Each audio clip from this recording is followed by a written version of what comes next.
तो भाई नमस्कार, कैसे हो आप सब। और तैयारी सबकी बढ़िया चल रही होगी। तो आज की वीडियो में मैं आपको बताने वाला हूँ, ये बहुत सारे जो है ऑफलाइन जो है नियुक्ति भर्तियाँ निकल रही हैं, इसमें कैसे फॉर्म सबमिट करते हैं। और दूसरा बात, लिफाफे पे कैसे आपका जो है पता लिखना है। तीसरी बात मैं आपको बताने जा रहा हूँ कि जो अधिभार है, कई बार अधिभार शब्द यूज हो रहा है, कई लोग पूछ रहे थे कि अधिभार क्या है। तो ये अधिभार कैसे होता है, कैसे इसको जोड़ा जाता है। उसके साथ ही जिन लोगों ने जो है मिडिल या फिर प्राइमरी में उन लोग को ग्रेड वाला मार्कशीट मिला है, तो उसको प्रतिशत में कैसे कन्वर्ट करना है, ये मैं चीज़ें आपको शेयर करने वाला हूँ। तो चलिए अब मैं आपको लाइव बताता हूँ कि कैसे फॉर्म भरना है और कैसे आपको लिफाफा रखना है, कैसे फिर उसको सबमिट करना है, क्या करना है। मेरी तरफ से आपको सलाह है कि सबसे पहली बात ना, कि आप जिस जगह डाल रहे हैं उस जो विज्ञापन है या फॉर्म है, जो 3-4 पत्ते होता है, जो नोटिफिकेशन होता है, उसको ना अपने पास सेव रखिए। कहने का मतलब ऐसे 6 महीने बाद पता है किस में डाले थे, ये पता नहीं, कितना पद था ये पता नहीं। दूसरी बात, जो फॉर्म आप सबमिट कर रहे हैं, जिसमें फ़ोटो चिपका के सब चीज़ कर रहे हैं, उसको भी एक अटेस्टेड कापी जो है आप करवा के अपने पास रखिए। तो दोस्तों, ये रहा सहायक ग्रेड 3 भृत्य के संविदा पद पर आवेदन, और प्रति है कलेक्टर जिला निर्वाचन अधिकारी जिला जांजगीर चांपा, वहाँ निकली है। तो चलिए हम शुरुआत करते हैं। सबसे पहले देखिए, अभ्यर्थी स्व सत्यापित फ़ोटो चस्पा करें। तो स्व सत्यापित क्या चीज़ होता है ये आप समझिए। आप एक फ़ोटो लीजिए, मैंने एग्जाम्पल के लिए एक फ़ोटो ले ली है अपनी ही, और यहाँ पर जो है मैंने इसको चिपका दी। ये इस टाइप से आपको क्या करना है, इस पर आपको क्रॉस साइन करना है। कैसे टाइप से, ये देखिए इस टाइप से, ये ऐसे, ये ठीक है। आप जेल पेड करेंगे तो और ज़्यादा बढ़िया रहेगा। अब चलिए हम अब डिटेल्स भरते हैं। आवेदित पद का नाम, तो जैसे कि मैं यहाँ पर लिख दे रहा हूँ, ये सब एग्जाम्पल के लिए है। देखिए, सहायक ग्रेड 3, ठीक है। आवेदक का पूरा नाम, तो जैसे कि आवेदक का पूरा नाम मैं यहाँ पर लिख दे रहा हूँ एग्जाम्पल के लिए, राम कुमार यादव। अंग्रेजी के कैपिटल अक्षर में, तो अंग्रेजी के कैपिटल अक्षर में आपको लिखना है। याद रहे ना, ये नाम जो है 10वीं के मार्कशीट के बेस पर होना चाहिए, कहीं और नाम मत लिखिएगा। पिता पति के नाम, तो पिता का नाम लिख दीजिए। जन्म तिथि आप लिखिए। उसके बाद 1 जनवरी 2023 को आयु, ठीक है, 1 जनवरी 2023 ना, ठीक है। तो 1 जनवरी 2023 को आयु आपको कैसे निकालेंगे, तो इसके लिए आप नीचे डिस्क्रिप्शन में एक लिंक दे दूँ, वहाँ आप क्लिक करें, वहाँ आप अपना आयु जो है कैलकुलेट कर सकते हैं। और चलिए मैं आपको लाइव बता देता हूँ कैसे कैलकुलेट करना है। तो यहाँ पर आप सीधा से लिख लीजिए एज कैलकुलेटर मोबाइल में, ये, और यहाँ पर देखिए हमने निकाल लिया एज कैलकुलेटर। अब यहाँ पर देखिए डेट ऑफ बर्थ कितना है इसमें, 16/2/1990, 2 मतलब फरवरी 16, और ये है 1990, तो 1990। और कब के डेट में देखना है, तो 1 जनवरी 2023, अर्थात जनवरी 1 2023 कैलकुलेट। तो देखिए यहाँ पर बन रहा है वर्ष माह दिन, तो कितना वर्ष हो रहा है, 32 साल 10 महीना 16 दिन। तो यहाँ लीजिए वर्ष में 32 और 10 महीना और 16 दिन। याद रखना एक्चुअल में होना चाहिए करेक्ट, क्योंकि बाद में स्कूटनिक टाइम ना अपनों को तारने के लिए ना ऐसी टाइप फॉर्म में खामियां निकाल देते हैं और बाहर कर देते हैं फॉर्म को। तो इस चीज़ को ध्यान रखिए। लिंग महिला पुरुष, तो यहाँ पर पुरुष लिख दीजिए आप। आवेदक की जाति, कृपया जाति अंकित करें। यहाँ पर लिखा है जाति प्रवर्ग सक्षम अधिकारी द्वारा जाति प्रमाण पत्र संलग्न। तो आवेदक की जाति, ठीक है, तो जैसे कि यादव लिख दे रहा हूँ मैं यहाँ पर। आयु सीमा में छूट चाहते हैं, हाँ नहीं, तो मैं यहाँ पर लिख देता हूँ हाँ। यदि छूट चाहते हैं, छूट का आधार प्रमाण पत्र संलग्न करें, तो यहाँ पर ओबीसी। आगे बढ़ते हैं, प्रमाण पत्र आपको संलग्न करना पड़ेगा। छत्तीसगढ़ का मूल निवासी है, हाँ, और प्रमाण पत्र संलग्न करना है, मतलब आपको निवास करना है। तो आपको क्या क्या करना है, देखो, जाति करना है, सभी निवास करना है, क्या आप दिव्यांग श्रेणी से हैं? नहीं। आवेदक किस प्रकार की निष्पक्षता से बाधित हैं? तो यहाँ पर अगर विकलांग रहेंगे तो आप भरेंगे, मेरे केस में कुछ नहीं भरेंगे। रोजगार कार्यालय का जीवित पंजीयन क्रमांक, तो यहाँ पर पंजीयन आपको क्रमांक लिखना है, ठीक है, जो भी होगा आपका, और यहाँ पर आपको दिनांक लिखना है, जिस दिनांक को आपका पंजीयन हुआ है, ठीक है। ये मैं छोड़ रहा हूँ। स्थानीय निवास का पता, तो अपना जो आधार कार्ड में जो निवास का पता है वो आप भरिए। जैसे कि मैं यहाँ पर लिख देता हूँ,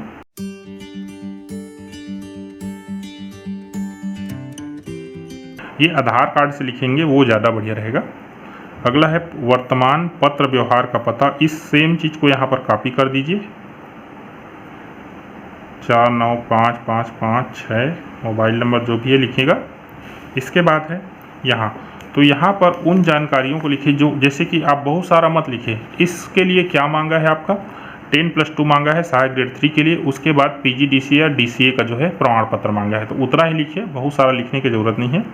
तो उत्तीर्ण परीक्षा का नाम, तो आप जो है 10वीं से स्टार्ट कीजिए, क्योंकि 10वीं का जो मार्कशीट है आपका नाम के वेरिफिकेशन के लिए ज़रूरी होता है।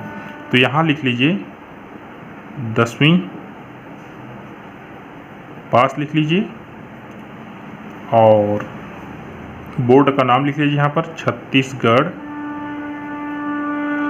बोर्ड ऑफ सेकेंडरी, छत्तीसगढ़ माध्यमिक शिक्षा मंडल रायपुर, शिक्षा मंडल,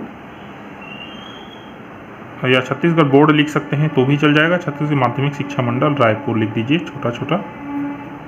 स्कूल का नाम पता, तो स्कूल जैसे कि गवर्नमेंट हायर सेकेंडरी स्कूल मिस्दा, आप बिल्कुल अंग्रेजी में लिख सकते हैं या हिंदी में चाहें तो हिंदी में लिख सकते हैं, कोई इशू नहीं है। उत्तीर्ण परीक्षा वर्ष, जैसे कि मेरे केस में लिख रहा हूँ मैं 2012।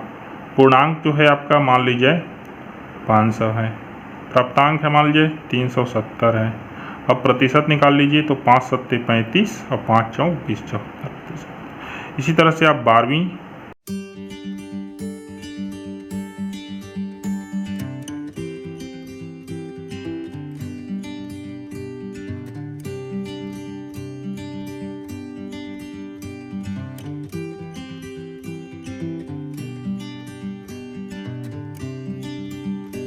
और 466 का 36 66.6%, इस प्रकार से इसको आप भरिए।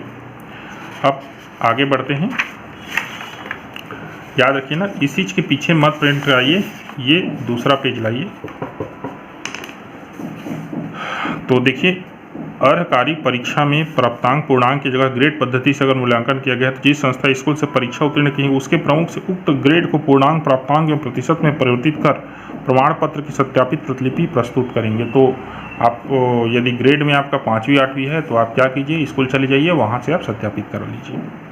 अगला है, क्या आप शासकीय अर्थ संस्था में सेवारत हैं? तो नहीं लिख देता हूँ मैं। धारित पद, तो यहाँ पर कुछ नहीं लिखना है। क्या भूतपूर्व सैनिक हैं? नहीं नहीं नहीं। आवेदित पत्र के साथ संलग्न किए जा रहे दस्तावेजों का विवरण, याद रखें ना, ये महत्वपूर्ण है।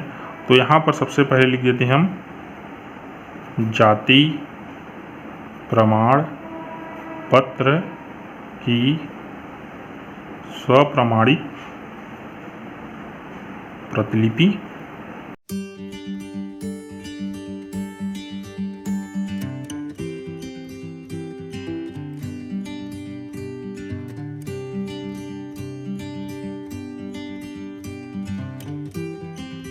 अंक सूची स्वप्रमाणित छाया प्रति। ठीक है, ये आप करने के बाद यहाँ पर आप अपना क्या कर लेंगे, हस्ताक्षर कर लेंगे इस प्रकार से, जैसे राम कुमार के नाम से भरा है मैंने, राम कुमार यादव, इस टाइप से। मैं घोषणा करता हूँ, तो यहाँ पर क्या लिख दीजिए, अपना नाम लिख दीजिए। उसके बाद आत्मज, तो पिता का नाम लिख दीजिए, सेवक राम यादव। आवेदक का हस्ताक्षर, फिर यहाँ हस्ताक्षर कीजिए। अब अपना नाम लिखिए,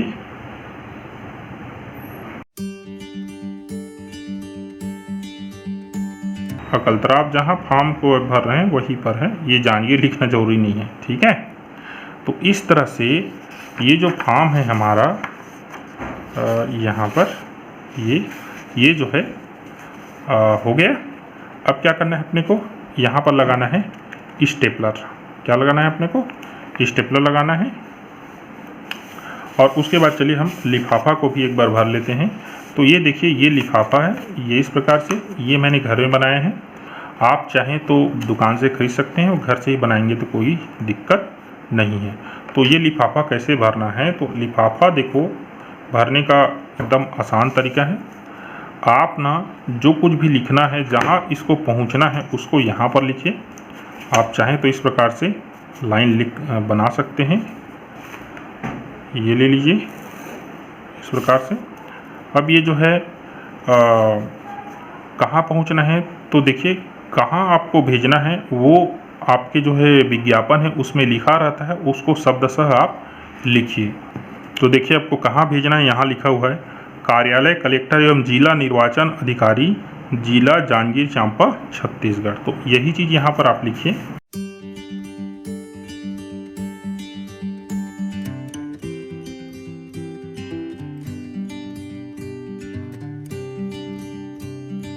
छत्तीसगढ़। दूसरा है यहाँ पर आवेदित पद का नाम भी लिखना पड़ता है, नीचे डिटेल्स मैंने पढ़ा है। ये बिल्कुल आप ना यहीं पर देखिए लिफाफे के ऊपर आवेदित, यहाँ पर देखिए लिफाफे के ऊपर आवेदित पद का नाम पता स्पष्ट रूप से अंकित किया जाए। तो आवेदित पद का नाम आप यहाँ पर लिख दीजिए, आवेदित पद का नाम इसी प्रकार से लाल नीला वगैरह सही को उपयोग ना करें। उसके बाद आप यहाँ पर लिख दीजिए बाई करके अपना खुद का पता यहाँ पर आप लिख दीजिए। तो लीजिए इस प्रकार से हमारा लिफाफा जो है तैयार है जाने के लिए। कहाँ पर, कार्यालय कलेक्टर एवं जिला निर्वाचन अधिकारी, जिला जांजगीर चांपा छत्तीसगढ़। आवेदित पद का नाम सहायक ग्रेड 3, ठीक है। अब आपको क्या करना है, तो लीजिए ये हमारा जो है आवेदन तैयार हो चुका है। इसमें सभी जगह फिलअप हो चुका है, यहाँ से वहाँ तक। और हमको क्या करना है, अब अपना जो है रिजल्ट है या जितने भी अपने डॉक्यूमेंट है उसको क्या करना है अपने को इसके साथ अटैच करना है।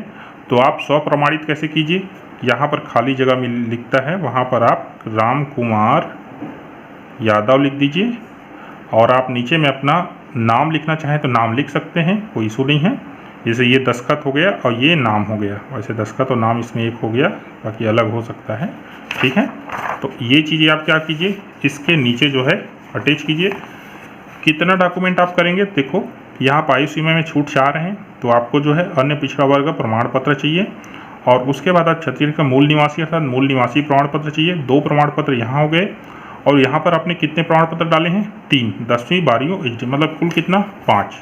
तो ये लीजिए हमने जो है सभी प्रमाण पत्र जो है क्या कर लिया, इसके नीचे अटैच कर लिया। अब क्या कीजिए, यहाँ पर एक आलपिन लगा दीजिए या फिर आप स्टेपलर लगा सकते हैं। उसके बाद आपको क्या करना है, इसको मोड़ने का भी तरीका होता है, इस टाइप से मोड़ते हैं।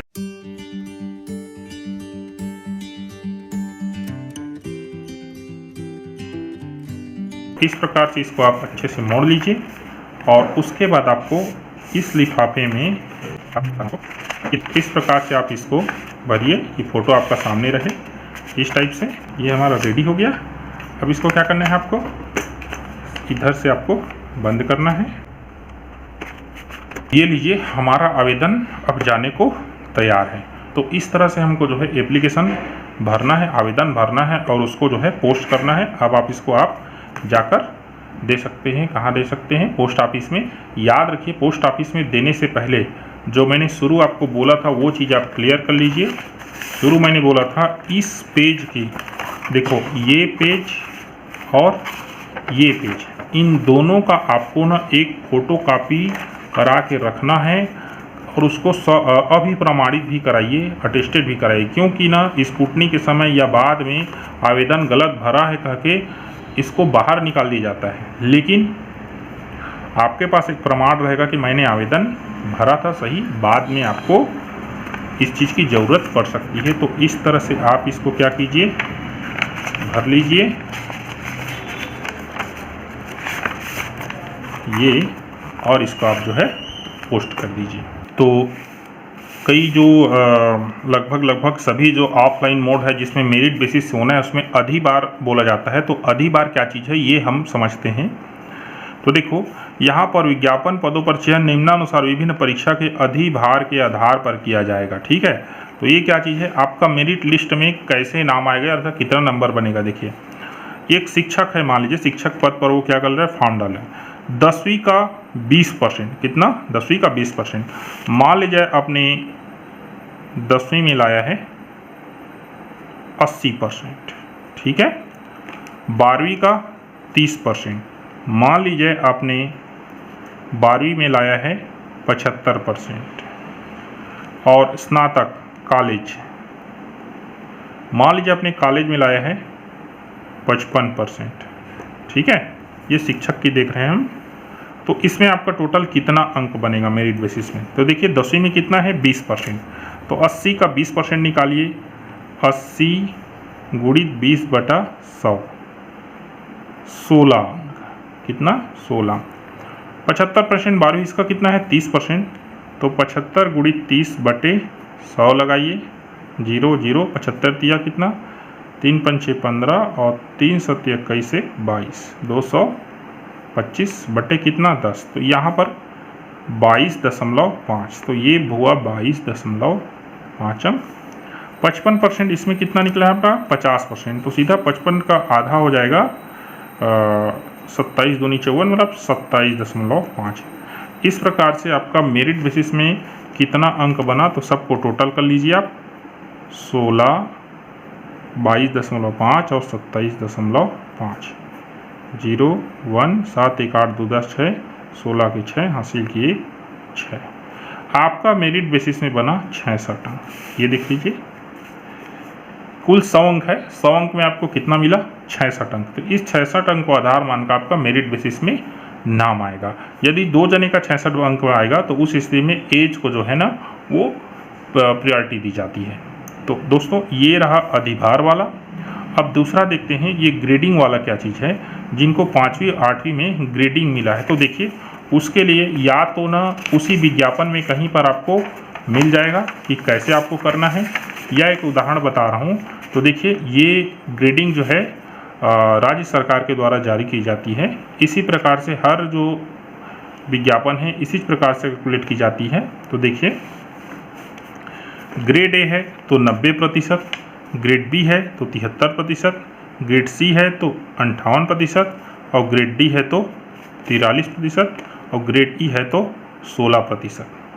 ठीक है, इस प्रकार से ये प्रतिशत की गणना की जाती है। लेकिन आजकल ऐसा बोला जा रहा है कि यदि आपका ग्रेड ए है तो आप अपने स्कूल जाइए, स्कूल से जाकर उस ग्रेड को आप अंकों में प्रतिशत में कन्वर्ट कराकर लाइए। जैसे कि ग्रेड ए बराबर 90% थोड़ी होगा भाई, ये तो 80 से 90 के बीच होता है। तो क्या करें, यहाँ पर आप स्कूल जाएंगे, स्कूल आपको ये करके देगा कि 90% एक्चुअल में कितना है, 87 है कि 88 है। तो ये स्थिति है, ये है ग्रेड कहना चाहिए, ग्रेड को प्रतिशत में कन्वर्ट करने का तरीका। या तो इस प्रकार से कीजिए या तो फिर जो विज्ञापन में दिया है उस प्रकार से कीजिए। तो धन्यवाद दोस्तों। तो इस तरीके से आप जो है अपना एप्लीकेशन फॉर्म जो है फिल करके आप पोस्ट कर सकते हैं। वीडियो अच्छा लगा हो तो चैनल को सब्सक्राइब कीजिए, और अगर आपको किसी पॉइंट में कुछ पूछना है तो नीचे कमेंट कीजिए, मैं आपको रिप्लाई करूँगा।